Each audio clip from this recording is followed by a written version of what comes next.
Good morning. Bonjour. Good morning. Bonjour. Yes. C'est mieux. It's a privilege for me to be here with you C'est un today privilège pour moi d'être ici avec vous aujourd'hui share on the area pour of pouvoir finances. parler avec vous sur ce domaine des We're going to be finances. dealing with Nous money, allons money, parler de money. l'argent et encore de l'argent. This is an area that no C'est one un wants to talk domaine about, que personne ne veut especially toucher, in large en gatherings. particulier quand il s'agit d'un Maybe grand in rassemblement comme small celui-ci, places, peut-être en un but lieu not plus in large intime, gatherings. mais pas dans un grand We rassemblement want comme to celui-ci. Mais share with you nous this morning voulons ce matin what the Word of God parler has avec to vous say de ce que la parole de concerning Dieu the a à area of dire dans finances. ce domaine des finances. Finances touches Les every one of our finances lives. touchent We cannot chacune de nos live vies. on Il est planet impossible de vivre without the sur la planète application and Terre the use of sans money.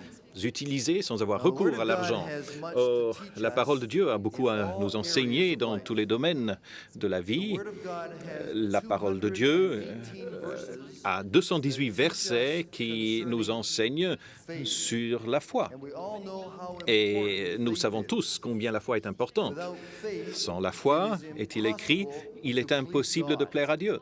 And there's Et 218 il y a verses in Scripture 218 versets dans les Écritures qui nous enseignent tout ce dont nous avons besoin de savoir, tout ce que nous avons besoin de savoir concernant la foi. Il y a 215 versets qui nous enseignent sur le salut et sur l'importance pour nous de comprendre le plan de Dieu du salut. Le salut est absolument essentiel. Sans le salut, nous ne pouvons connaître la réconciliation avec Dieu notre Père. 215 versets nous enseignent tout ce dont nous avons besoin concernant le salut. Maintenant, quand on en vient au domaine des finances, quand il s'agit d'argent, quand il s'agit de toutes les formes de finances, quand il s'agit des domaines de responsabilité par rapport aux finances, de la gestion de nos finances, là, nous trouvons 2084 versets qui nous enseignent dans ce domaine. Alors la question donc qui se pose, pourquoi y a-t-il tant de textes de l'Écriture qui parlent de l'argent, des finances, de la gestion de nos biens, de cette responsabilité, redevabilité par rapport aux finances? Et la réponse est qu'il y a tant de choses que nous avons besoin de savoir. Et donc la parole de Dieu ne nous a pas laissés sans avoir cet enseignement qui nous apprend à comment traiter les finances. Et nous allons donc utiliser les 3 sessions d'aujourd'hui pour pouvoir commencer à dévoiler un peu les grands principes de Dieu pour les finances. Or, j'aimerais partager avec vous un élément contrastant. Il y a un contraste entre 2 systèmes. Le système du monde, qui est celui au sein duquel, à l'intérieur duquel nous vivons tous. La parole de Dieu dit d'ailleurs que nous sommes dans le monde, cependant il précise que nous ne sommes pas appelés à être du monde. Et il y a donc un système là-dehors qui traite du domaine des finances et bien d'autres aspects par ailleurs dans la vie. Et ce que Dieu cherche à nous dire, c'est qu'il nous a appelés en tant que croyants et en tant que chrétiens à vivre dans son royaume. Le royaume de Dieu a été établi dans nos vies parce que Jésus-Christ est venu prêcher et enseigner le royaume de Dieu. Et il a dit que le royaume de Dieu est proche et notre réponse, notre réaction doit être celle à laquelle Jésus nous a invités. Repentez-vous donc. Et quand nous nous repentons, nous changeons de mode de pensée, nous changeons de direction, d'orientation. Nous avons une réaction émotionnelle à l'appel de Dieu concernant ce fait que nous n'avons pas jusque-là suivi ses voies. Et donc le royaume de Dieu est continuellement en train de se rapprocher de nous avec ses principes, avec sa manière de gérer la vie. Et Jésus nous dit continuellement, repentez-vous. Or, quand nous parlons du royaume de Dieu dans le domaine des finances, bien des fois, nous ne savons pas ce que cela veut dire vraiment, parce que nous avons été tellement façonnés, formés par le système du monde concernant les finances, que nous partons du présupposé que c'est tout ce qu'il y a concernant la gestion de l'argent. Et cependant, nous percevons qu'il y a quelque chose dans ce système qui est défaillant, mais on n'arrive pas toujours à mettre le doigt sur la nature du problème. Et donc, ce matin, j'aimerais parler avec vous du contraste entre le royaume de Dieu et le système du monde. Nous avons donc ici, de ce côté-ci, le royaume de Dieu, et de l'autre côté, le système du monde. Le système du monde, le royaume de Dieu a un gouvernant, c'est le roi Jésus qui est le roi de ce royaume. Et il nous a appelés à vivre dans ce royaume pour que nous puissions jouir de tous les bienfaits qu'apporte ce royaume et que nous puissions en comprendre les principes de fonctionnement en étant obéissants à ses commandements. De l'autre côté, le système du monde est, lui, sous la puissance, la domination du diable. Le système du monde est sous le contrôle du mauvais. La première lettre de Jean parle de ce monde qui est entièrement dans le contrôle de ce prince du monde. Et Dieu nous appelle à entrer dans son royaume à lui. Or, dans le domaine des finances, nous voyons un contraste assez marqué. Le royaume de Dieu est, lui, fondé sur une base de dons et de donner, de recevoir. Et ce sont les principes qui gèrent le fonctionnement du royaume de Dieu. Donnez et il vous sera donné. Pressé débordant. Et nous trouvons de l'autre côté qu'il s'agit de vendre et d'acheter. Et c'est ainsi que fonctionne le système du monde. Et c'est le contraire exact du système qui est celui du royaume de Dieu. Or, le système du royaume de Dieu est conçu pour fonctionner sur la base de semailles et de moissons, tandis que le système du monde nous enseigne à prendre et garder. Prendre et garder. Il y a donc cet aspect de thésauriser, de s'accrocher à quelque chose qui soit pour nous un élément de sécurité. Et quand on parle d'augmentation dans le domaine ou d'accroissement dans le domaine des finances, dans le royaume de Dieu, cet accroissement se fait par ce qu'on appelle la multiplication. Tout ce que Dieu touche se multiplie. Par contre, le système du monde fait que la croissance vient en pourcentage. Et nous le savons parce que nous le vivons de manière continue. Nous mettons de l'argent à la banque et à la banque, l'argent va gagner des pourcentages d'intérêt. Et cependant, il y a quelque chose dans le cœur de l'homme qui nous dit qu'il devrait y avoir de la multiplication, même dans ce système-là. Et alors, l'humanité, quand il s'agit de traiter ce système du monde, cherche à donner des occasions pour de la multiplication. Et nous appelons ça le jeu, les lotos. Nous avons différents moyens qui essayent de forcer ce système du monde à produire cette multiplication. Le problème avec cela, c'est que quelqu'un recevra la multiplication, mais ce sera fait aux dépens de tous les autres. Mais quand c'est Dieu qui multiplie, alors il multiplie à ses dépens, si on peut dire ainsi, et Dieu peut se le permettre.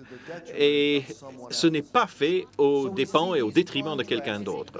Nous voyons donc ce contraste entre les deux systèmes. Or, il faut que nous nous attardions un peu sur trois domaines très précis, parce que à notre époque, il y a un mélange. Nous constatons que les gens cherchent à passer en avant, en arrière, entre les deux systèmes. Ah oui, je donnerai un peu à Dieu, mais ensuite, je veux aussi garder. Et Dieu nous invite, à notre époque, à nous couper du système du monde et d'entrer pleinement dans son royaume qui va pourvoir à tous nos besoins parce que Dieu est notre source. Il nous faut donc aujourd'hui aborder trois domaines précis. Le premier, c'est un domaine que nous appelons les possessions, les biens. Ensuite, on parlera de richesse et ensuite on parlera de l'argent. Alors, parlons de ce domaine des possessions. Quand on parle de possession dans la parole de Dieu, j'aimerais vous enseigner cela au travers des exemples. Dans la Genèse, au chapitre 13, Dieu décrit Abraham comme étant un homme qui est riche de possessions. Alors, on va essayer de voir ce que Dieu appelle les possessions, les biens, la fortune. Cela implique 5 choses selon la parole de Dieu. Quand une personne a des possessions, a des biens, il ou elle a tout ou partie de ces 5 éléments. La première de ces choses, c'est des terrains. Dieu a créé la terre et il a créé toute la terre et la pensée de Dieu, c'est que les gens puissent être copropriétaires avec lui concernant la terre que Dieu a créée dans la planète. Et dans le cœur de chaque individu, il y a ce désir de posséder des terrains. Si vous considérez ce qui se passe actuellement, par exemple au Zimbabwe, en Afrique australe, vous verrez le problème de ces gens qui crient pour avoir de la terre. Quand les enfants d'Israël ont franchi le Jourdain, Dieu avait des terrains pour chaque tribu. Et chaque membre masculin de la tribu recevait en portion une partie de cette terre. Le deuxième aspect de ces biens ou de ces possessions, ce sont des maisons. Dieu a fourni des matériaux qui nous permettent de construire des maisons. Et les maisons étaient considérées comme étant une forme de possession. L'aspect suivant, c'est celui des bétails. Et quand une personne avait du bétail, il avait un moyen de multiplier ses possessions. Le bétail constitue une ressource multipliable qui est considérée comme une forme de possession que l'on voit pour Abraham. Et Abraham a pris une partie de la terre et Lot a aussi une autre partie et ils ont séparé leurs troupeaux et leur bétail. Le quatrième domaine de cette possession, c'est l'argent et l'or, sous forme de lingots ou de bijoux. Et quand les gens possèdent de l'argent ou de l'or sous cette forme-là, on les considère comme étant des gens qui sont bien dotés en possession. Et puis, il y a un cinquième aspect qui est celui de ce qu'on pourrait appeler les ressources humaines. Les gens qui sont appelés à servir et ce faisant, apporte une ressource créatrice à cette maisonnée et ce faisant apporte de la richesse à ces personnes. En français, nous sommes un peu coincés parce que nous n'avons pas ces deux mots différents qu'à l'anglais entre wealth et riches. Donc tout ce que Dieu fait, c'est concernant ces possessions dont le but sont de constituer un héritage qui est maintenant transmis d'une génération à l'autre.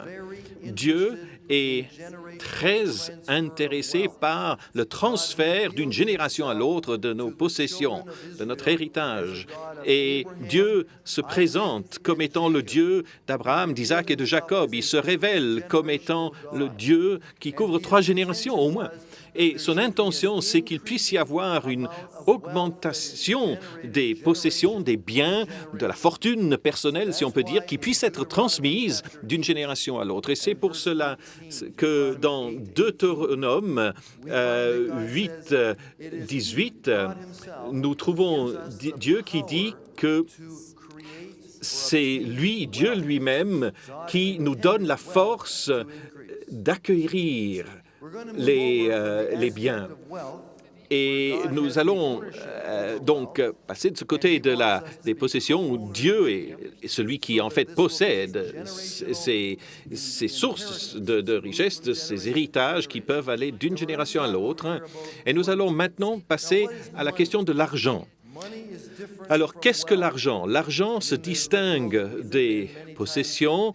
Dans le monde où nous vivons aujourd'hui, il y a un certain flou entre ces domaines. Quand quelqu'un a beaucoup d'argent aujourd'hui, on le considère comme étant riche. Encore une fois, on est coincé en français parce qu'on n'a pas les deux mots, mais comme quelqu'un qui possède beaucoup. Et en Matthieu, chapitre 22, nous voyons Jésus qui parle à ses disciples, et là, la question est de savoir s'ils devaient, oui ou non, payer leurs impôts. Et alors, Jésus dit, montrez-moi une pièce, et ils l'ont pris devant lui, et Jésus dit, de qui est le visage sur cette pièce pièce-monnaie. Et ils ont dit, c'est la tête de César.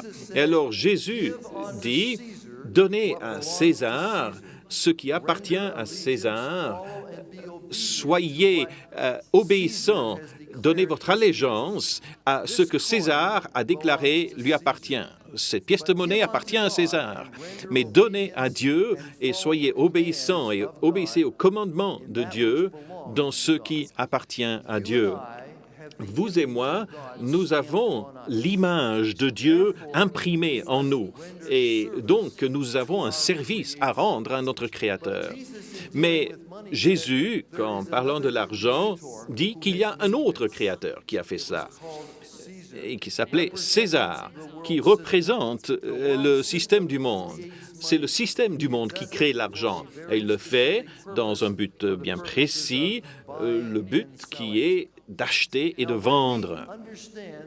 Or, quand nous comprenons que l'argent est fait tout d'abord en prenant quelque chose qui appartient à Dieu, comme de l'argent ou de l'or ou un autre métal ou même le papier, et en y imprimant un autre visage que celui de Dieu, et que ce visage-là est gravé sur ce matériau-là, il y a un transfert de royaume et il ne fait plus partie de la propriété de Dieu, mais désormais est entré dans le système du monde. Et à partir du moment où il est entré dans le système du monde, il relève de la puissance de quelque chose qu'on appelle mammon. Or, mammon, nous trouvons dans la parole de Dieu, a un travail très spécifique concernant cet ordre de mission qui est donné à l'ennemi dans le système du monde. Sa volonté en mettant l'argent dans la vie des gens, c'est de faire en sorte que les gens aiment et servent l'argent, qu'ils aiment et servent l'argent. C'est cela la fonction, le but de mammon. Alors, si vous voulez bien regarder avec moi Matthieu chapitre 6, si vous avez avec vous vos Bibles, nous voulons considérer cette section de la parole de Dieu pour voir les principes que Dieu nous dévoile concernant les finances. Et nous trouvons en Matthieu 6, au verset 19, Jésus enseigne à ses disciples et il dit, « Ne vous amassez pas des trésors sur la terre. » Et remarquez qu'il parle ici d'argent parce que quand il parle des trésors sur la terre, il parle des questions d'argent parce qu'au verset 24, remarquez qu'il dit « Vous ne pouvez servir deux maîtres. On ne peut servir Dieu et Mammon. » Et donc, nous trouvons ce contraste entre Dieu et Mammon. Mammon est une entité qui vit dans le domaine spirituel, un être démoniaque. C'est ce que nous pourrions appeler un pouvoir ou une puissance. Je pense que vous êtes nombreux à connaître Éphésiens, la lettre de Paul aux Éphésiens, chapitre 6, où il est question de ce qui se passe autour de nous. Et dans Éphésiens 6 et au verset 12, il est dit que nous ne luttons pas contre la chair et le sang. Notre combat n'est pas livré dans le domaine naturel, mais dit nous luttons contre des principautés et des pouvoirs. Et ensuite, il poursuit en décrivant ces maîtres démoniaques qui règnent dans le domaine spirituel. Et un de ces pouvoirs qui nous entoure, qui influence les pensées, les cœurs des hommes, c'est quelque chose qu'on appelle mammon. Et Jésus, en Matthieu chapitre 6, prend ce mot « mammon », qui est un ancien terme araméen, et il le fait entrer dans son enseignement à ses disciples, et il dit en somme qu'il y a une entité qui va être le rival de Dieu, cherchant à gagner votre amour et votre service. Et donc, nous trouvons dans la parole de Dieu que Jésus réitère cela en disant que nous devons aimer l'Éternel notre Dieu de tout notre cœur, de toute notre pensée, de toute notre âme, de toute notre force. C'est cela, l'entité entière de votre personne qui s'engage à aimer et servir Dieu. Et il y a aussi cette entité, Mammon, qui se porte comme rival de Dieu, cherchant à gagner notre amour et notre service.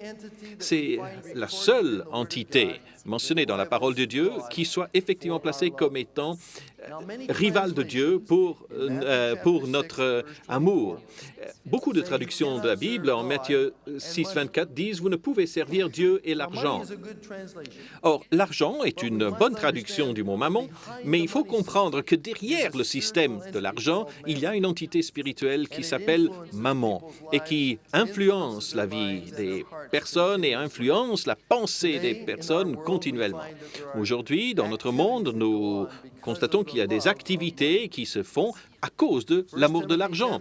Dans 1 Timothée 6 et le verset 10, il est dit « N'aimez pas l'argent parce que l'amour de l'argent est la racine d'un grand nombre de maux. » Et nous voyons dans le monde autour de nous combien ce verset se réalise. Les gens qui font de la vente de drogue, ceux qui sont impliqués dans l'extorsion le font par amour pour l'argent. Ils se fichent pas mal des possessions ou de ces formes-là de richesse. Ce qu'ils recherchent, c'est l'argent. Et ils feront n'importe quoi pour obtenir cet argent.